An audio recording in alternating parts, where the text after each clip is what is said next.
ਸਤਿ ਸ਼੍ਰੀ ਅਕਾਲ, ਮੈਂ ਹਾਂ ਨੀਰਜ ਪਾਲੀ। ਤੁਸੀਂ ਵੇਖ ਰਹੇ ਹੋ ਪੰਜਾਬ ਪਾਵਰ ਪਲੇ। ਦਿੱਲੀ ਦੀ ਸਾਬਕਾ ਮੁੱਖ ਮੰਤਰੀ ਆਮ ਆਦਮੀ ਪਾਰਟੀ ਦੀ ਵਿਧਾਇਕਾ ਆਤਿਸ਼ੀ ਦੇ ਵਾਇਰਲ ਵੀਡੀਓ ਨੂੰ ਲੈ ਕੇ ਪੈਦਾ ਹੋਏ ਵਿਵਾਦ ਦਾ ਹੁਣ ਪੰਜਾਬ ਪੁਲਿਸ ਦੇ ਉੱਚ ਅਧਿਕਾਰੀਆਂ ਦੇ ਲਈ ਇੱਕ ਗਲੇ ਦੀ ਹੱਡੀ ਬਣਦਾ ਜਾ ਰਿਹਾ ਹੈ। ਚੰਡੀਗੜ੍ਹ ਵਿੱਚ ਇੱਕ ਪ੍ਰੈਸ ਕਾਨਫਰੰਸ ਦੇ ਦੌਰਾਨ ਪੰਜਾਬ ਦੇ ਡੀਜੀਪੀ ਗੌਰਵ ਯਾਦਵ ਇਸ ਮਸਲੇ ਤੇ ਪੱਤਰਕਾਰਾਂ ਦੇ ਤਿੱਖੇ ਸਵਾਲਾਂ ਦਾ ਸਾਹਮਣਾ ਕਰਨ ਤੋਂ ਬਚਦੇ ਨਜ਼ਰ ਆਏ। ਜਦੋਂ ਉਹਨਾਂ ਨੂੰ ਦਿੱਲੀ ਵਿਧਾਨ ਸਭਾ ਵੱਲੋਂ ਜਾਰੀ ਨੋਟਿਸ ਅਤੇ ਪੁਲਿਸ ਦੀ ਕਾਰਵਾਈ ਬਾਰੇ ਪੁੱਛਿਆ ਗਿਆ ਤਾਂ ਉਹਨਾਂ ਨੇ ਮਾਮਲਾ ਅਜੇ ਜਾਰੀ ਹੈ ਯਾਨੀ ਔਨਗੋਇੰਗ ਕਹਿ ਕੇ ਪੱਲਾ ਝਾੜ ਲਿਆ। ਦਰਅਸਲ ਅੰਮ੍ਰਿਤਸਰ ਦੇ ਸਰਪੰਚ ਕਤਲ ਕੇਸ ਦੇ ਬਾਰੇ ਬੁਲਾਈ ਗਈ ਪ੍ਰੈਸ ਕਾਨਫਰੰਸ ਵਿੱਚ ਜਦੋਂ ਆਤਿਸ਼ੀ ਮਾਮਲੇ ਅਤੇ ਕਪਿਲ ਮਿਸ਼ਰਾ ਦੇ ਦਰਜ FIR ਬਾਰੇ ਸਵਾਲ ਹੋਏ ਤਾਂ ਡੀਜੀਪੀ ਨੇ ਬੜੀ ਚਤੁਰਾਈ ਦੇ ਨਾਲ ਜਵਾਬ ਦਿੱਤਾ। ਉਹਨਾਂ ਕਿਹਾ ਕਿ ਡੀਜੀਪੀ ਦਾ ਮੁੱਖ ਰੋਲ ਪਾਲਿਸੀ ਮੇਕਿੰਗ ਯਾਨੀ ਕਿ ਨੀਤੀ ਬਣਾਉਣ ਦਾ ਹੁੰਦਾ ਹੈ, ਬਾਕੀ ਚੀਜ਼ਾਂ ਜ਼ਿਲ੍ਹਾ ਪੱਧਰ ਤੇ ਹੁੰਦੀਆਂ ਰਹਿੰਦੀਆਂ ਨੇ। हैरानी की गल यह सी कि जो उन्होंने दिल्ली विधानसभा वालों मिले नोटिस बारे पूछा गया तो उन्होंने कोई भी टिप्पणी करने तो साफ इनकार कर दिता। देख लो हाल। विरोधी धिरां लगातार सवाल चुक रही ने कि पंजाब पुलिस सियासी इशारे ते काम कर रही है। पत्रकारों ने सवाल भी किया कि कपिल मिश्रा के वीडियो मामले दे विच फोरेंसिक जांच इन्नी तेजी दे नाल किवें हो गई, जबकि पटियाला के SSP की कॉल रिकॉर्डिंग वर्गे कई होर मामले अजे भी लटक रहे हैं। इस ते DGP ने सिर्फ इन्ना कहा कि पंजाब पुलिस निरपक्ष और मैरिट के आधार पर जांच करती है। दूजे पासे भाजपा के सूबा प्रधान सुनील जाखड़ ने DGP को पत्र लिख के मुख्यमंत्री भगवंत मान दे एक वायरल वीडियो की फोरेंसिक जांच करवाने की मांग की है। जाखड़ ने कहा कि जेकर वीडियो सही है तो यह संविधानक अहुदे पर बैठे व्यक्ति के लिए शर्मनाक है और जेकर गलत है तो इसनूं फैलाउण वालियां ते कार्रवाई होगी। उन्होंने मांग की है कि इसकी जांच चंडीगढ़ की फोरेंसिक टीम तो करवाई जाए तां जो पारदर्शिता बनी रहे। दस्सणयोग है कि भाजपा आगू कपिल मिश्रा ने आतिशी का एक वीडियो साझा किया सी जिस दे विच उन्हां ते सिख गुरु साहिबान के अपमान का इल्जाम लगाया गया सी। इस तो बाद जलंधर पुलिस ने FIR दर्ज की जिस ते जवाब दे विच दिल्ली विधानसभा ने पंजाब के DGP गौरव यादव अते स्पैशल DGP नीरजा अते जलंधर के पुलिस कमिश्नर नूं नोटिस जारी करके 48 घंटिया दे विच जवाब मंगिया है। सुनो DGP साहब किवें टाल मटोल कर रहे हैं। There's a breach of privilege on you. आपको उसके ऊपर क्या कहना है? स्पेशली जो AI के ऊपर आज सुनील जाखड़ ने भी कहा है कि CM का भी एक वीडियो है, उसका कोई ऑथेंटिफिकेशन हुआ है। तीसरा सवाल है जो आप लोगों ने एक FIR किया है जिसमें सुखपाल खेड़ा, सुखबीर बादल और बाकी लोगों को नेम किया है, क्या बेसिस है उसका और क्या आप ऑथेंटिकेशन शेयर करेंगे जो आपके SES मोहाली में आप लोगों ने किया था उसके ऊपर? Ma'am, I cannot comment on ongoing matters, so I will not offer any comments in the matter.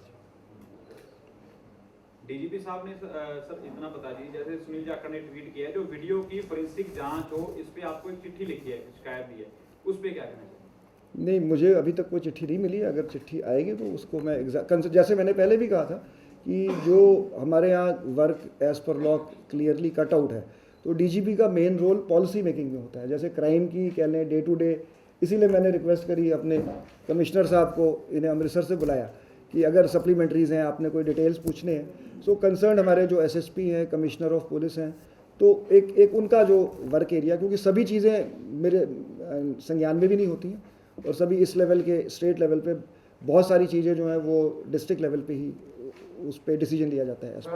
Opposition allegation लगाता है कि पंजाब पुलिस पॉलिटिकल उसमें काम करती है। जैसे एक वीडियो का मामला है कपिल मिश्रा की, तो एकदम से फोरेंसिक जो है एग्जामिनेशन हो गई, और पटियाला वाला इशू आया उसमें फोरेंसिक एग्जामिनेशन नहीं हुई, तो अपोजिशन बोल रहा है कि पॉलिटिकली मोटिवेटेड है। नहीं, पंजाब पुलिस बिल्कुल फेयरली मेरिट बेस्ड इन्वेस्टिगेशंस करती है, तो इससे ज़्यादा मैं इस विषय पे नहीं बोलना चाहूँगा। सर एक दो लेटर्स वायरल हो रही हैं विक्रमादित्य थ्रेट इशूज को लेके, उसके कोई किया जा रहा है sir? Again, I will offer no comments on security matters. It will be not appropriate to comment. Sir आप लोगों ने FIR किया है तो थोड़ा पब्लिक डोमेन में तो वो बात आनी चाहिए कि किस बुनियाद पे किया गया। Is it basically on tweet of Kapil Mishra? और क्योंकि इस तरह के जहाँ पे हम IT एक्ट की बात करते हैं वहाँ पे क्या, क्योंकि बहुत सारे ट्वीट्स होते हैं, रीट्वीट्स होते हैं। नहीं ma'am, I would have loved to reply to this, but since the matter has been taken cognizance of by Delhi Vidhan Sabha, so it would not be appropriate to say anything. Will you appear before them? I cannot say anything on the matter. आपको notice मिला है sir वहाँ पे दिल्ली विधानसभा अध्यक्ष? I cannot comment on this issue. Sir, regarding this Sarpanch's murder, to come back to the main issue, the thing has been solved, as you say. But there are some lapses which took place. I believe he was protected.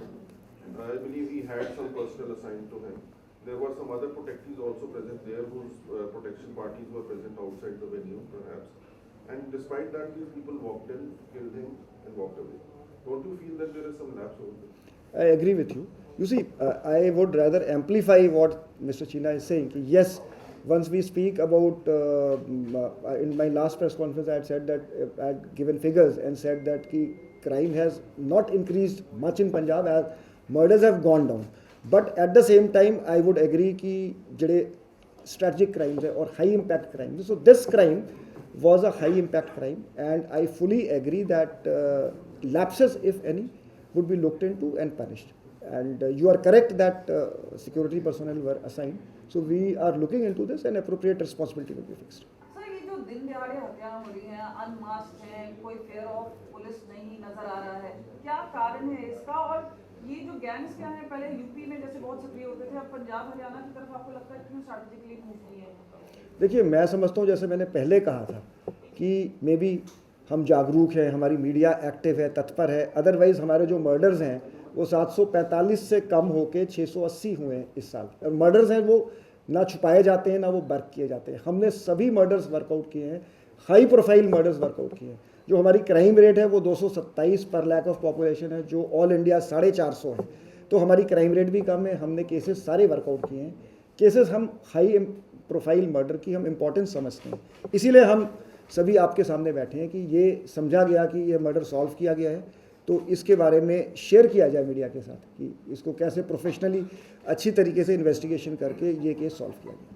ਇਸ ਦੇ ਵਿੱਚ ਇਹ ਨਹੀਂ ਰਹੇ ਜੀ police force ਜਿਹੜੀ ਹੈਗੇ ਕੰਮ ਨੇ ਬਹੁਤ ਸਾਰੇ ਜਿਹੜੇ ਹੈਗੇ ਆ ਲੋਕਾਂ ਨੂੰ ਜਿਹੜੀ ਸਿਕਿਉਰਿਟੀ ਦਿੱਤੀ ਹੋਈ ਆ ਭਾਵੇਂ ਕਿ ਹਾਈ ਕੋਰਟ ਦਾ ਸਹਾਰਾ ਲੈ ਲੈਂਦੇ ਆ, ਉਹਨੂੰ ਕਿਵੇਂ ਦੇਖਦੇ ਹੋ?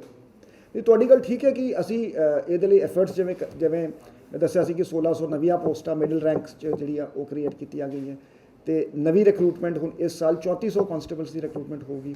ਸੋ ਹਰ ਸਾਲ ਪੁਲਿਸ ਦੀ ਨਫਰੀ ਵਧਾਈ ਜਾ ਰਹੀ ਹੈ ਤੇ ਸਾਡੀ ਹਮੇਸ਼ਾ ਕੋਸ਼ਿਸ਼ ਹੈਗੀ ਕਿ ਨੌਨ ਕੋਰ ਡਿਊਟੀਜ਼ ਤੋਂ ਕੋਰ ਡਿਊਟੀਜ਼ ਵੱਲ ਜਿਹੜਾ ਪੁਲਿਸ ਨੂੰ ਡਿਪਲੋਏ ਕੀਤਾ ਜਾਏ।